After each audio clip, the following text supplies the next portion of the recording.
Bonjour, dans cette vidéo, je vais vous montrer comment on peut faire la traduction de Graph7 en langage ladder en utilisant bien sûr TIA-Port. Il existe plusieurs méthodes de traduction, mais bon, je vais vous montrer ici une méthode qui est plus performante au niveau temps de cycle, donc c'est-à-dire qu'elle nécessite moins de temps de cycle d'exécution. Et aussi moins mémoire de travail. Ok. Donc au niveau performance, c'est la méthode la plus performante. Donc ici, je vais montrer la technique. Avant de commencer, n'hésitez pas à s'abonner à notre chaîne, Hamad Ibn Sessi. Vous allez trouver plusieurs vidéos dans le domaine de l'automatisme. Ok. Donc ici, je vais présenter tout d'abord le système. Donc tout d'abord je vais présenter le système. Donc ici c'est un système de perceuse. Lorsque je clique sur le bouton marche, le vérin il va sortir de min jusqu'à max. Lorsqu'il arrive en max, c'est-à-dire on a serré la pièce, donc la perceuse elle va descendre de S1 à S4 en tournant, c'est-à-dire KM1 et KM3. Elle va rester toutes 10 secondes en tournant, puis il va monter en tournant bien sûr, c'est-à-dire KM3 et KM2. Après 10 secondes, il va retourner jusqu'à S1. Lorsque le perceuse revient en S1, donc le vérin elle va retourner à son état initial. Donc voilà, c'est notre Graph7. Si je clique sur le bouton marche et le vérin se trouve dans le min et le perceuse se trouve dans S1, donc le vérin elle va sortir jusqu'à max. Lorsque le vérin arrive en max, donc le perceuse elle va descendre en tournant jusqu'à S4. Lorsqu'elle va arriver en S4, je vais lancer un temporisateur 10 secondes et en parallèle KM3 elle tourne encore. Après 10 secondes, donc la perceuse elle va monter en tournant jusqu'à qu'elle arrive en S1. Lorsqu'elle arrive en S1, le vérin elle va retourner à son état initial, c'est-à-dire le mi. Et on revient à l'état initial. Donc j'ai choisi, c'est un exemple, c'est un exemple simple ici. Ensuite, on va faire d'autres exemples avec des divergences OU et divergences en E pour voir comment vous pouvez faire la traduction à travers cette méthode qui est plus performante. Ok. Donc ici c'est quoi le principe? Par exemple, si je suis à l'état 3, je suis en train de percer, c'est-à-dire je vais attendre le 10 secondes. Je ne vais pas exécuter tout le programme. Ok, je vais exécuter seulement l'étape 3. Et par la suite, je vais sauter toute la partie, c'est-à-dire 0, 1, 2, je ne vais pas l'exécuter. Je ne vais pas l'exécuter le 4 ou 5, l'étape 4 ou 5. Je vais exécuter la partie, l'étape où je suis. Et par la suite, je ne vais pas charger tout le programme au niveau mémoire pour l'exécuter tout, malgré que je suis dans l'étape 3 seulement. Je vais charger la partie concernée. Ok, et je vais l'exécuter seulement l'étape 3 par exemple. Ok, et par la suite, l'automate, il va exécuter une partie du programme et l'autre, il va faire un saut. Qu'est-ce que ça veut dire un saut? Il va sauter toute la partie du programme, il ne va pas l'exécuter, il va exécuter seulement la partie concernée. Comment on peut faire ça? On va créer un projet avec TIA.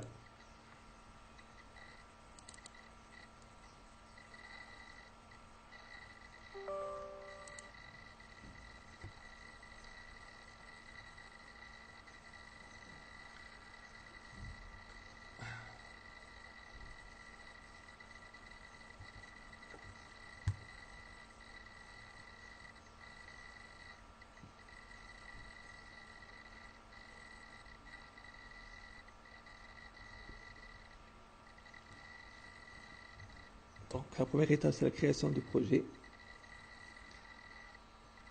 Donc c'est une méthode qui est très utile lorsque nous avons une grande cassette, c'est-à-dire qui nécessite plusieurs étapes. Donc ici, on va exécuter seulement l'étape qui est active. Si on a des étapes qui sont désactivées, on ne va pas l'exécuter. Donc on va utiliser les techniques des sauts ici. Ok. Donc on va créer un projet. Par exemple, je vais l'appeler traduction Graph7. Créer.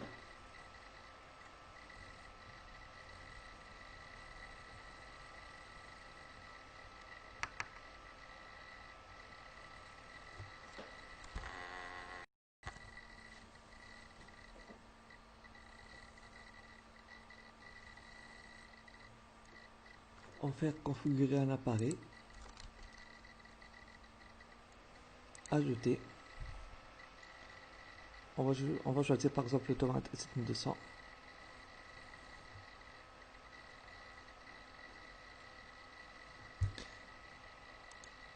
CPU, par exemple je vais choisir 1212.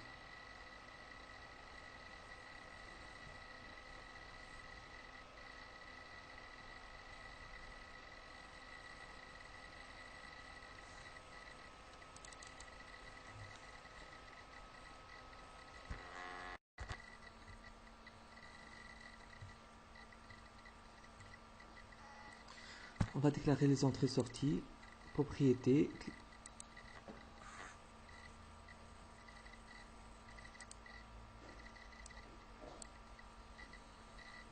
variable input-output, quand on marche, nous avons encore mis les détecteurs de Vera, max.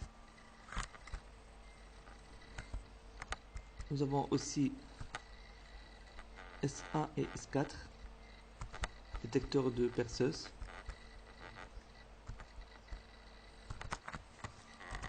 S1 et S4.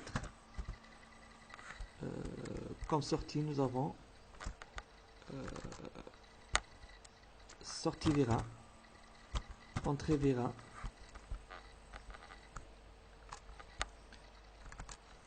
entrée Vera, KMA descente de perceuse, montée de perceuse, désolé, c'est pas KMA, et le tourne, lorsque le perceuse va tourner, c'est KM3.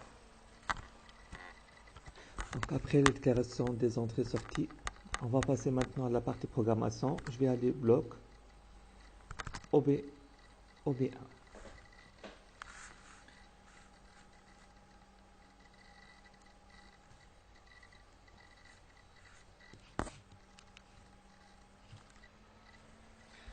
Ici, on va utiliser la bibliothèque qu'on appelle, je me rappelle, c'est le gestion de programme. Ok, c'est la bibliothèque que je vais l'utiliser pour gérer notre programme. Qu'est-ce que nous allons faire ici? Donc, pour ça, c'est notre graph set. Désolé. Donc, ça, c'est notre graph set. Donc ici, nous avons étape 0, étape 1, étape 2, 3, 4, 5, 6, ainsi de suite. Ok? C'est-à-dire, si je suis à l'étape 2, je vais faire directement le saut, directement à l'étape 2. Si j'ai l'étape 3, je vais faire un saut, c'est-à-dire, je vais sauter une partie du programme que je ne vais pas l'exécuter. C'est pour cette raison, on va faire ici, jump list. C'est quoi le jump list? C'est elle qui va contrôler dans quelle étape on va faire le saut. Par exemple ici, on va utiliser ici des étiquettes. Je vais déclarer une variable. Je vais l'appeler par exemple contrôle. Et je vais le définir au niveau mémoire. Définir global memory. Donc à travers cette variable, je vais contrôler dans quelle étape que je vais faire un saut. Et ici, je vais déclarer dans chaque réseau une étiquette, label. Je vais l'appeler par exemple ici étape 0.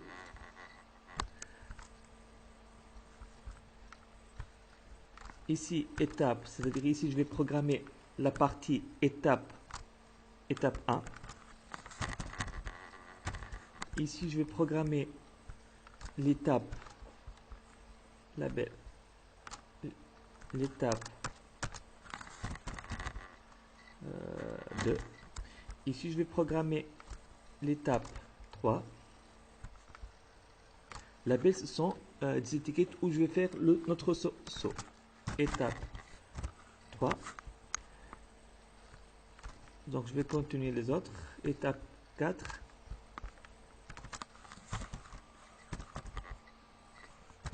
Combien d'étapes que j'ai pour ce graph set? Jusqu'à 5. Et ici, je vais faire étape 5.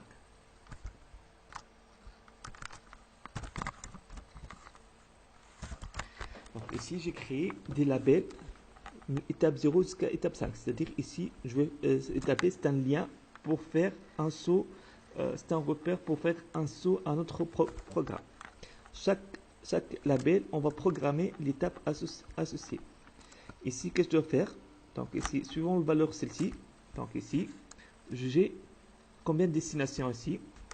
Je vais faire un saut suivant l'étape 0 ou bien l'étape 1, 2, 3, 4, c'est-à-dire nous avons 6 destinations. L'étape 0 jusqu'à l'étape 5. Donc ici, je vais ajouter d'autres destinations en cliquant sur la partie jaune ici. Si contrôle est égal à 0, donc ici, il va aller à destination 0, qu'est-ce que ça veut dire? Il va aller à l'étape 0. Si contrôle égal à 1, il va aller à l'étape 1. Si le contrôle égale 2, il va aller à la destination 2 qui est associée à l'étape 2. Et ainsi de suite.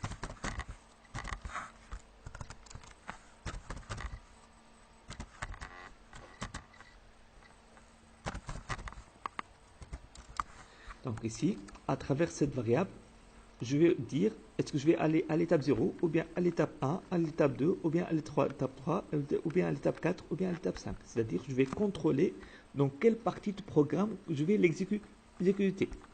Et ici, ce sont les liens, les labels, les liens où je vais faire notre saut, ou bien l'étape 0 ou bien l'étape 1, ainsi de suite. Ok?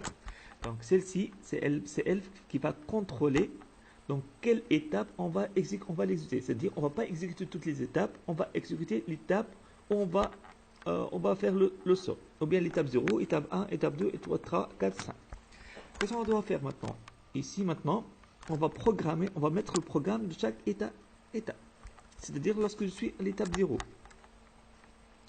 Donc, si je suis à l'étape 0, donc ici, j'ai qu'une sortie. Donc, ici, je vais faire seulement la condition de passage de 0 à l'étape 1. Donc, quelle est la condition de passage de l'étape 0 à l'étape 1? Si j'ai Mars, Emile et S1. Donc, qu'est-ce que je vais faire ici? Je vais revenir. Si j'ai l'étape, si j'ai Mi et S1 et je clique sur le bouton marche, la prochaine étape, on ne va pas aller à l'étape 0. La prochaine étape, le prochain cycle, je vais aller à l'étape 1. Comment je peux aller à l'étape 1? Je vais mettre contrôle. Pour la prochaine fois, elle va sauter directement à l'étape 1. Il faut avoir contrôle. On va mettre 1. C'est-à-dire, si 0, il va à l'étape 0. Si 1, il va à l'étape 1, ainsi de suite. C'est-à-dire, je vais faire move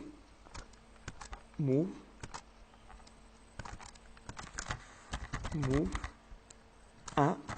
Acquis ici à contrôle. C'est-à-dire, la prochaine fois, le prochain cycle, contrôle va recevoir 1. Si j'ai cette condition, la prochaine cycle, donc lorsqu'il revient au premier réseau, contrôle égale à 1. Qu'est-ce que ça veut dire contrôle égale à 1? C'est-à-dire il va aller à destination 1, qui a une étiquette étape 1. C'est-à-dire qu'est-ce qu'il va faire? Il va sauter directement, il ne va pas exécuter l'étape 0.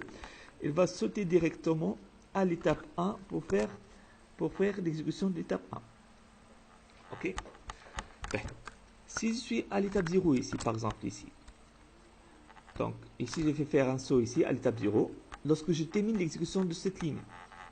Donc ici, je n'ai pas une condition qui permet de sauter le reste, c'est-à-dire si je suis à l'étape 0 ici. Donc, ok, c'est inutile d'exécuter l'étape 1, 2, 3, 4, 5. Donc ici, je vais faire un saut directement à la fin du programme. Donc, ce que je dois faire ici, ça, elle permet de faire un saut au début. Et ici, on va faire un autre saut. C'est-à-dire, lorsque j'ai terminé l'exécution de l'étape 0, je ne vais pas exécuter les autres étapes, je vais faire directement un saut à la dernière ligne. Donc, ce que je dois faire ici, je vais ajouter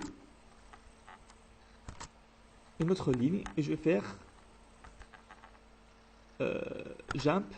Qu'est-ce que ça veut dire jump ici? Je vais faire un saut. Donc, où je vais faire un saut?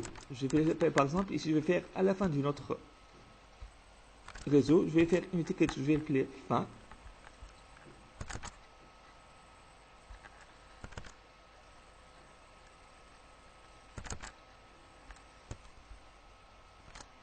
Je vais l'appeler par exemple fin. Ok. Donc, c'est-à-dire, si j'ai terminé l'exécution de ligne 0, étape 0, je ne veux pas l'exécution du programme pas ligne par ligne. C'est-à-dire, lorsqu'il termine le réseau 3, il passe au réseau 3. Lorsqu'il termine le réseau 2, il passe au réseau 3, puis le réseau 4, ainsi de suite. Pour ne pas laisser exécuter le réseau 3, ainsi de suite, donc ici, je vais dire, après que vous avez terminé l'exécution de l'étape 0, sautez directement au ticket de fin. Qu'est-ce que ça veut dire ici? Il va sauter, il ne va pas exécuter tout ça. Il va sauter directement à la fin du programme. C'est-à-dire, l'étape 1, l'étape 4, 2, 3, 4, 5 ne vont pas l'exécuter. Il va directement aller ici pour indiquer le fin du cycle. Car l'exécution du programme, il va ligne par ligne. De première ligne, deuxième ligne, troisième ligne, ainsi de suite. Ok. Donc ici, je fais le saut ici. Donc je vais passer maintenant à la programmation deuxième étape. Donc ici, dans la deuxième étape, j'ai une sortie. Ok. Donc qu'est-ce que je dois faire ici? Donc ici, ici je n'ai pas fait l'activation de sortie car l'étape 0 j'ai aucune sortie. Donc ici je dois faire tout d'abord, je vais activer ici le sortie qui est le SV.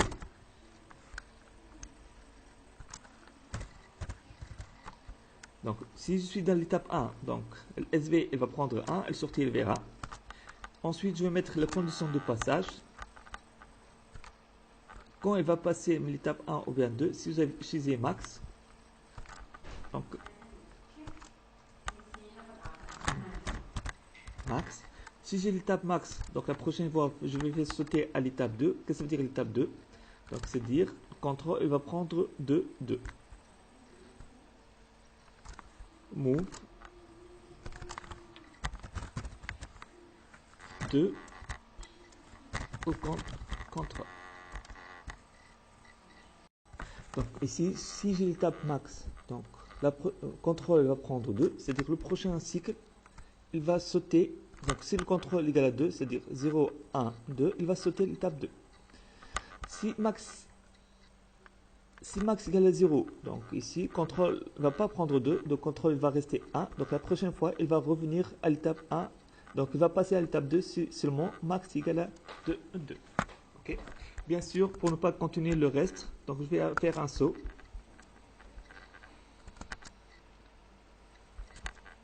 À la fin de ligne, pour ne pas exécuter le reste du programme. Donc je vais dire, après que vous avez testé l'exécuter le programme 1, l'étape 1, sautez le reste du programme. Donc ici, je vais gagner le temps, donc je ne vais pas exécuter le reste du programme.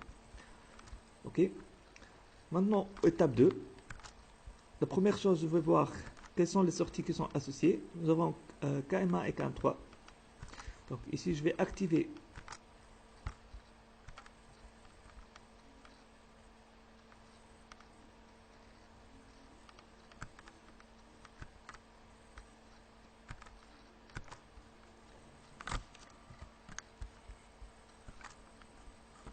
je peux mettre en série, c'est mieux pour gagner un peu d'espace.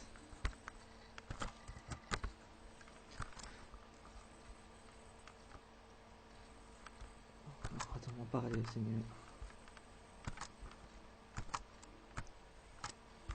Donc ici, je vais activer. Si j'ai l'étape 2, je vais activer le KM1. Je vais aussi activer le KM3. Et donc ici, SV reste toujours 1. Donc ce que je dois faire ici pour que je l'arrête, le sortie du Vera, je vais désactiver, reset, sortie Vera. Donc je vais activer le KM1 et le KM2, je vais désactiver la sortie qui était activée type 1, le SV. Donc après l'activation, je vais mettre quoi ici? Je vais mettre les conditions, on peut le mettre en série. Hein. Ok, c'est-à-dire je peux le mettre comme ça. C'est la même chose.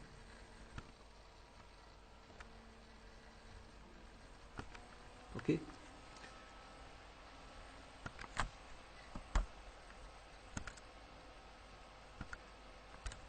Ben. Qu'est-ce que je dois faire ici? Je vais mettre ici, après j'ai mis les conditions d'activation des sorties. Je vais mettre ici la condition de passage. Quand je vais passer de l'étape 2 à l'étape 3, si j'ai S4. Donc ici, si j'ai S4, Je vais faire move, contrôle, elle va prendre 4. Si S4 égale à 0, donc il va rester toujours 3, c'est-à-dire la prochaine fois, il va revenir à l'étape 3. Si S4 égale à 1, donc la prochaine fois, il va aller à l'étape 4. C'est pas 4, je vais vérifier. 2, 3, étape 3. Faites attention aux affectations des étapes. Sinon, après que je vais exécuter tout ça, je vais aller à la fin du programme pour éviter d'exécuter le reste du programme. Aller à la dernière ligne. Qu'est-ce que ça veut dire la dernière? À la fin du programme. On va maintenant pour l'étape 3. Qu'est-ce que nous avons l'étape 3? Nous avons KM3 et nous avons un temporateur. Donc KM3, on ne va pas le programmer. KM3, il est toujours égal à 1. Donc ici, je ne vais pas le programmer une autre fois ici. Qu'est-ce que je dois faire ici? Je dois arrêter maintenant. Je dois arrêter le KM1. SV, il était déjà arrêté au cycle précédent. KM3, je vais le laisser en marche. Donc c'est inutile de mettre S une autre fois. Et j'ai arrêté KM1. Ok. En parallèle, que je vais faire ici, je vais lancer un temporateur. Donc dans notre cas, on va faire utiliser le temporateur T1.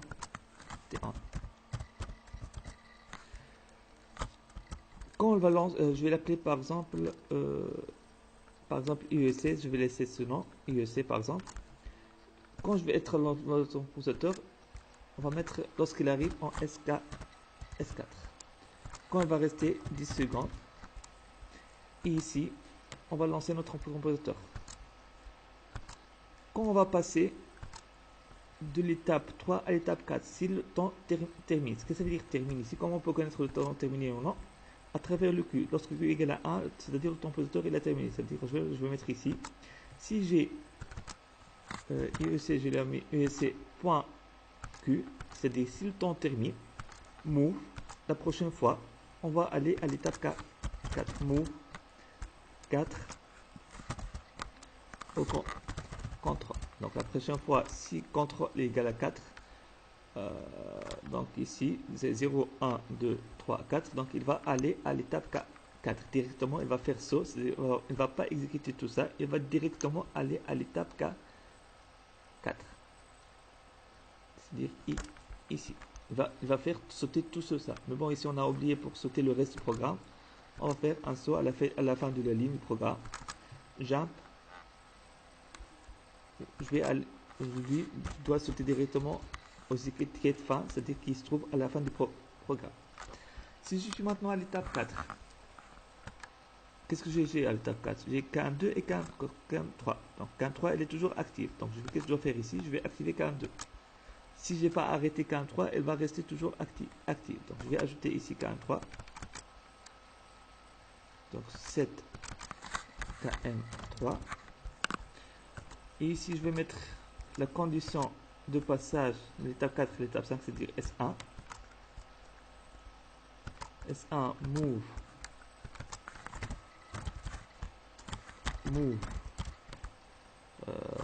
5 au contrôle, c'est-à-dire je dois aller à l'étape 5. Sinon, je vais faire un saut à la fin. Pour ne pas continuer à exécuter le reste des étapes. Maintenant, à l'étape 5, qu'est-ce que nous avons à l'étape 5? Nous avons EV, donc qu'est-ce qu'on doit faire ici? On doit arrêter le KM2 et on ne veut pas oublier le KM3 ici. On doit arrêter KM2 et KM3. Sinon, ils vont rester toujours actifs. Donc, je vais arrêter KM2.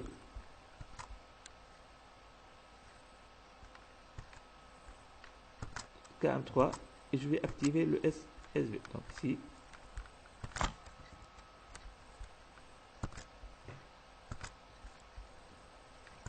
Je vais arrêter le KM2. Je vais arrêter le KM3. Et je vais activer. Quelle sortie que je vais activer? C'est le SV. Ici, je vais mettre condition de passage. Move.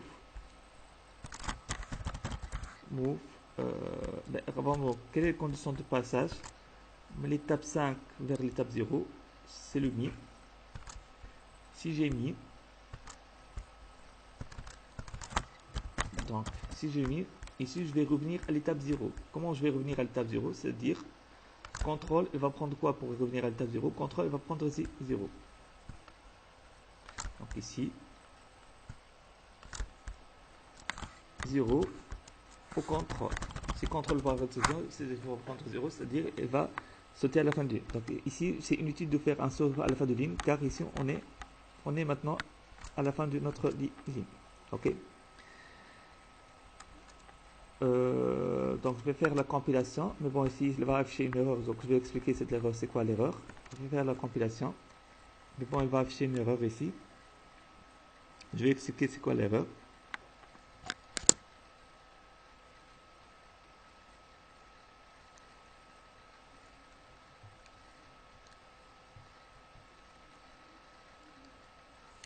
Donc qu'est-ce qu'il a dit ici? Le réseau est un réseau 8, repère de saut dans un réseau 8 non autorisé. Qu'est-ce que ça veut dire réseau 8? C'est-à-dire celui-ci. Ok, il a dit qu'on ne peut pas faire un saut vers un réseau qui est vide. Ici, vous avez deux solutions. Ou bien vous écrivez une chose ici, c'est-à-dire on va faire le comptage, combien de persos il a sorti deux fois, c'est-à-dire vous pouvez ajouter d'autres choses. Ou bien, on va pas faire un saut vers le fin, on va faire un saut vers la dernière étape, c'est-à-dire l'étape 5. C'est-à-dire ici, on va remplacer tout ça, le fin, par l'étape 5. C'est-à-dire on va faire un saut vers la dernière vers la dernière étape. C'est-à-dire ici, si je suis à l'étape 1, j'ai terminé l'exécution de l'étape 1, ensuite je vais faire un saut directement à la dernière ligne qui est l'étape 5. Donc pour nous, par exemple, on va faire ajouter ici, c'est mieux ajouter un programme ici. C'est-à-dire je vais compter, je vais faire add, qui permet de compter le nombre de fois que le perceuse a sorti. Je vais définir type par exemple dans la mémoire des int. Nombre va prendre nombre plus 1, c'est-à-dire pour compter le nombre de fois là. À chaque fois, à chaque montant, par exemple de SK, à chaque perceuse, à chaque perçage, ici je vais mettre un bit mémoire, par exemple je vais mettre M10.0, à chaque perçage, donc nombre va augmenter par 1. On va faire la compilation maintenant.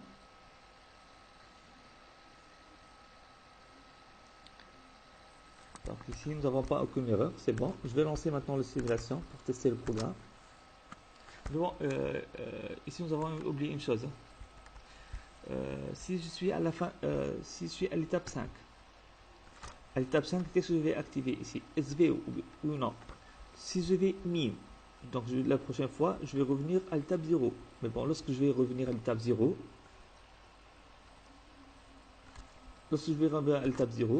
j'ai laissé SV égale à 1. Donc si je reviens à l'étape 0, donc SV il va rester toujours égal à 1. Donc qu'est-ce que je dois faire ici? Lorsque je vais revenir à l'étape 0, je ne vais pas oublier de désactiver sortie qui est activé à l'étape 5, c'est-à-dire je vais désactiver le SV.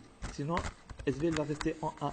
C'est-à-dire lorsque je vais revenir à l'étape 0, on n'oublie pas de désactiver les sorties qui se trouvent à l'étape 5. Ok? Donc ici, je vais lancer la simulation.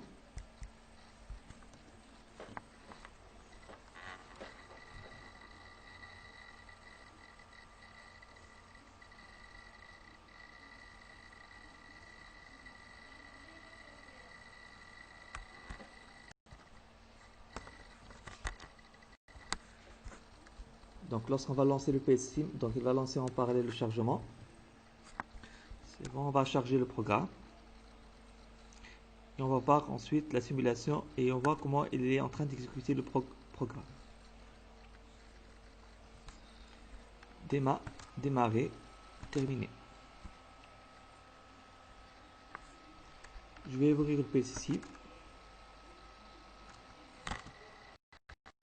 L'important, c'est pas de faire un programme seulement, c'est faire un programme avec minimum d'instructions et moins de temps de cycle d'exécution.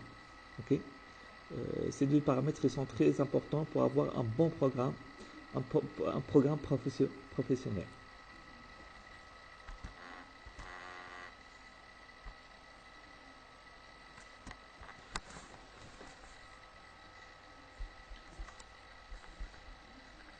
projet nouveau. Je vais créer un nouveau projet pour le PLC pour simuler notre projet.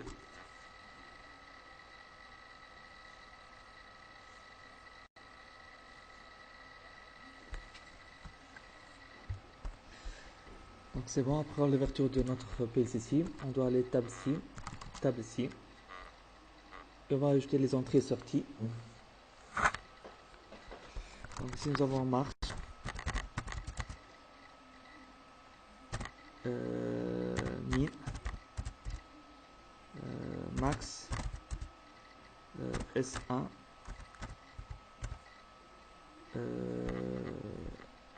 S4,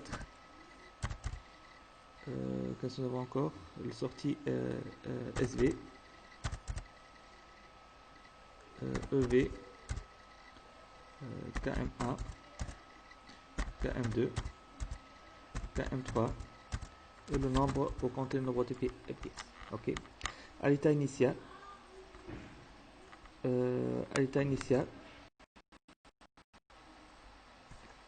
donc si c'est se trouve dans le min et ça il se trouve dans le S1. Donc min S1, je vais activer le min et je vais activer le S1. Le système va mettre marche, je clique sur le marche. Donc ici nous avons SV, donc nous avons, si j'ai marche min S1, je vais SV, le VRAM va sortir. Donc si on va voir le programme ici, on va voir le programme, qu'est-ce qu'il va donner.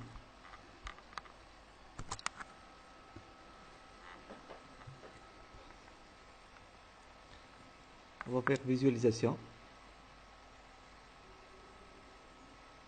On va voir comment il est en train d'exécuter pour voir la performance de cette technique.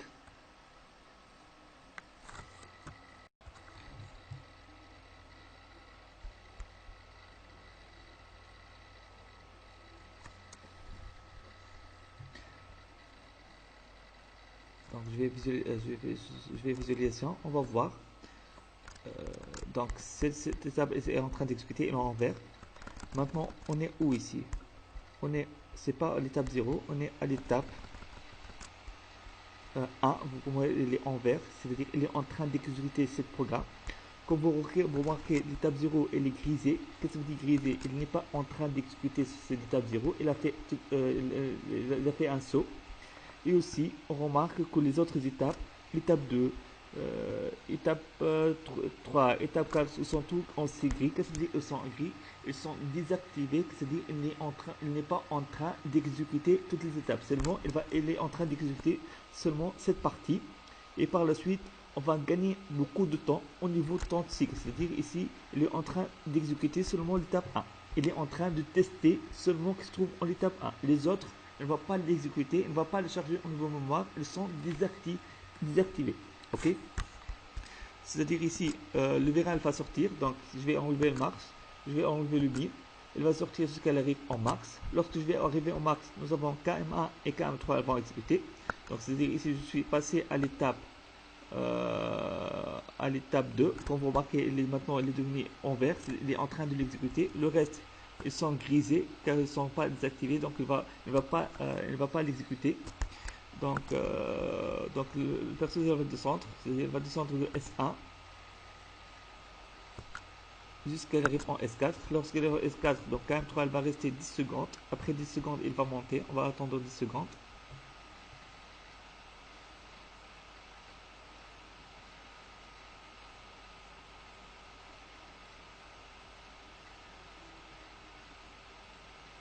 Je pense que j'ai dépassé les 10 secondes. Je vais voir le temporateur il est en train de fonctionner ou non.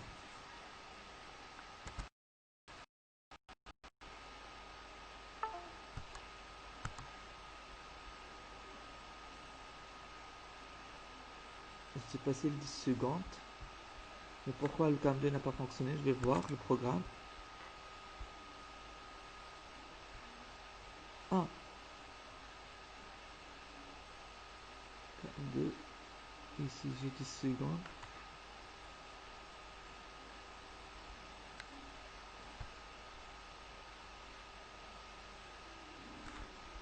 Ah, c'est une faute ici. Normalement ici, je veux pas KM3 ici, c'est le KM2 ici.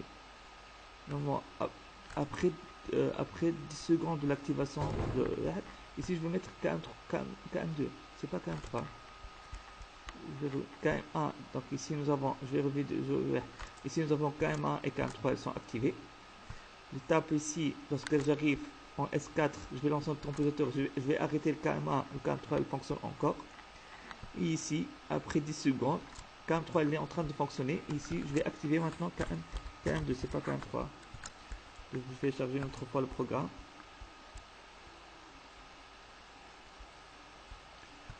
Je vais compiler.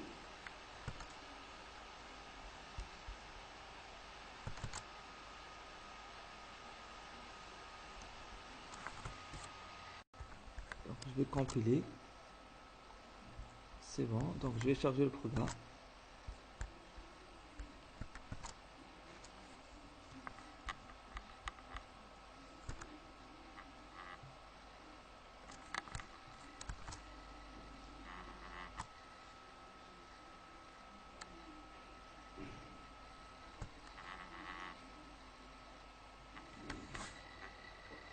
Voilà, donc ici nous avons KM3 et KM2. Qu'est-ce que ça veut dire ici? Il va monter en tournant. Il va monter de S4 jusqu'à S1. Lorsqu'il arrive en S1, donc SV sera alimenté. EV sera alimenté. Normalement, entrée vers un moment EV sera alimenté. J'ai fait beaucoup d'erreurs au niveau nomination. Normalement, à l'étape 5, c'est EV, entrée vers 1, c'est pas SV. Et lorsque je reviens ici, je vais désactiver le EV, c'est pas le SV. SV c'est la sortie vers 1, EV c'est le entrée vers 1. Donc, je vais faire la compilation tout d'abord. Je dois faire la compilation tout d'abord.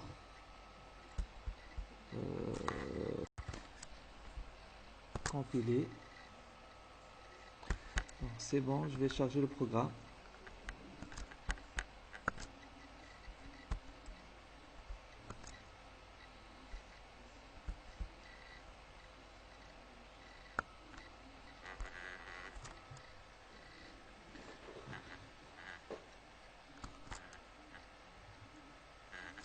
Donc ici nous avons EV qui sera activé, c'est-à-dire il va revenir de max jusqu'à min.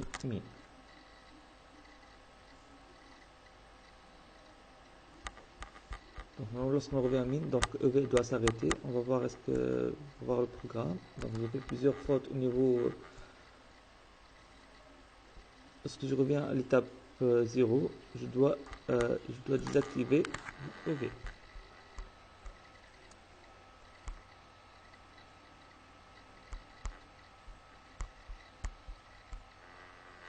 Ok, donc je vais le tester une autre fois, le programme.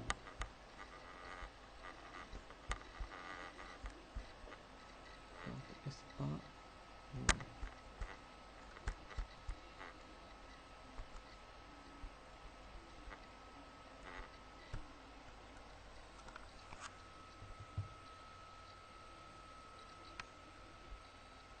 Je vais vérifier.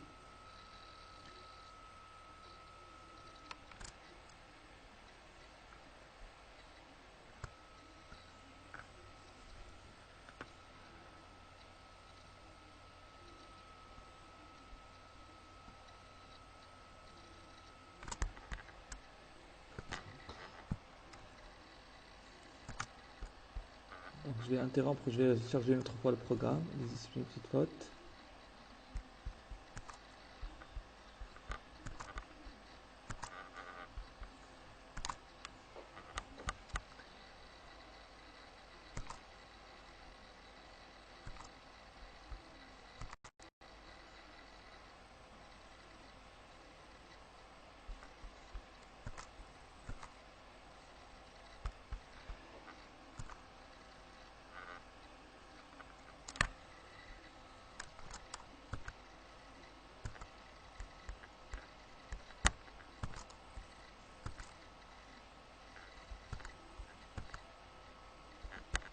Bon, j'ai perdu la connexion ici. Je l'ouvrir une autre fois.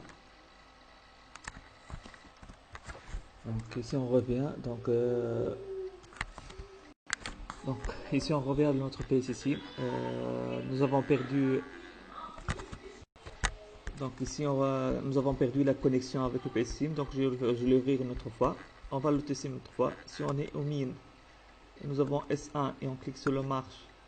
Donc nous avons SV. Le Vera va sortir de min jusqu'à max. Lorsqu'il arrive max, donc le perceuse va descendre en tournant. Donc il va descendre de S1 jusqu'à arrive en S4. Lorsqu'il arrive en S4, il va rester 10 secondes qui tourne. Après 10 secondes, il va monter, c'est-à-dire il va fonctionner CAM 3 et CAM 2. On va attendre que 10 secondes. Voilà, donc il va monter en tournant. Il va monter de S4 jusqu'à S1. Lorsqu'il arrive en S1, EV sera alimenté. Qu'est-ce que ça veut dire EV? Le Vera va retourner de max jusqu'à mi. Et on revient au système. Et si on va s'arrêter, il va redémarrer une autre fois si je clique sur le bouton marche, ainsi de suite. Merci pour votre attention.